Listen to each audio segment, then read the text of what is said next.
Kia ora koutou katoa. Thank you so much for putting me on last, Joe.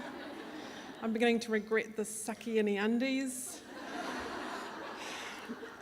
Preparing a 4-minute speech is hard, which is why I've written something down. I'm a writer, not a speaker. I've timed myself reading it out. I've incorporated literary devices. I've also written it down because I knew at this point I'd be 4 gins deep. Now, a 4-minute speech is much harder than an 8-minute speech. So as that famous woman, Mark Twain, once said, I didn't have time to write a short letter, so I wrote a long one instead. So my 4 minutes starts now.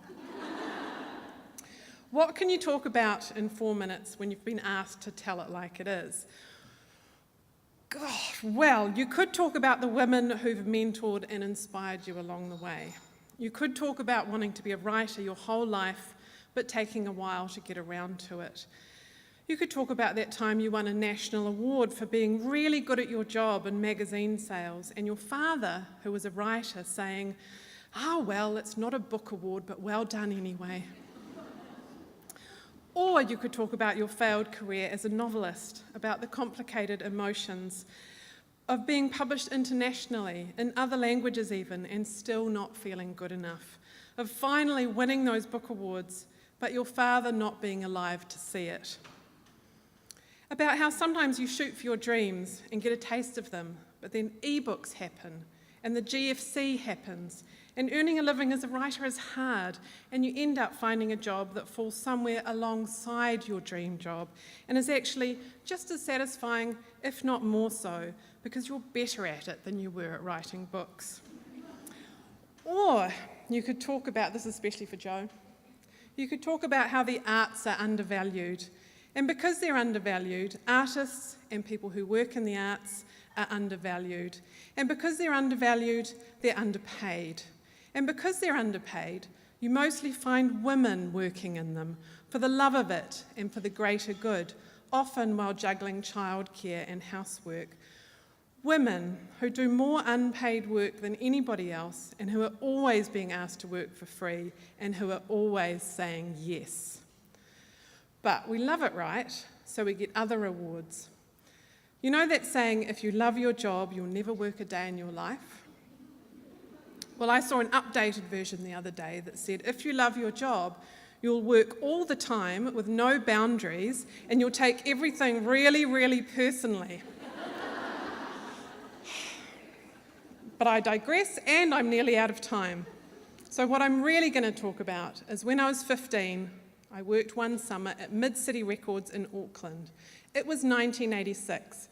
I thought I was pretty cool working in a record shop with my leather jacket from Blue Beat, with my short spiky bleached hair with a fringe that flopped mysteriously over my eyes. But when I finished up at the end of the holidays, my brother-in-law, who worked for the same company, told my mother that the manager of Mid-City Records had told him that I was lazy. I have spent the rest of my life trying to prove Janet from Mid-City Records that she is wrong, even though deep down I know she is right. I am a lazy person. I like nothing better than doing nothing, preferably in bed with a novel. I would rather sit down after dinner than get up again and do the dishes. The trouble is that my desire to be lazy is constantly being challenged by my desire to do well, make something of myself, and the organisations I work for. Now, I went straight from school at 17 into an arts degree, while also waitressing to support myself and playing bass guitar in a rock band. After 4 years, I still didn't have a degree, thanks to the aforementioned job and band. Not, I stress, because of my inherent laziness. Not at all, no. After taking a year off to travel, I used my music background to get a commission job in advertising sales at BFM, which is the student radio station in Auckland. I soon learned, thanks to Janet from Mid-City Records sitting on my shoulder, that the harder and more creatively I worked, the more ads I sold. I sat at my desk long after my fellow sales reps had left for the pub.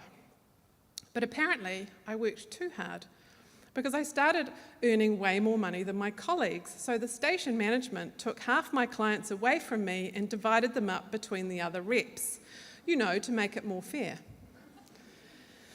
And so began a lifetime of working for organisations I loved and respected for not enough money, but learning that with Janet by my side, fighting my urge to stay in bed by doing more than was asked of me, which I learned at Mid-City Records is not enough, those organisations did better and therefore so did I. If only I could apply those same principles to my writing career, I will once again emerge triumphant onto the shelves of Scorpio books. In the meantime, because I'm the program director of a literary festival, I finally get to stay in bed and read and call it work. And housework, well, that can always wait for another day. So thank you for listening. Thank you for inviting me, Joe, to speak. Kia ora to my fellow amazing speakers. And most of all, a huge thank you to Janet from Mid-City Records for making me the person I am today. Kia ora.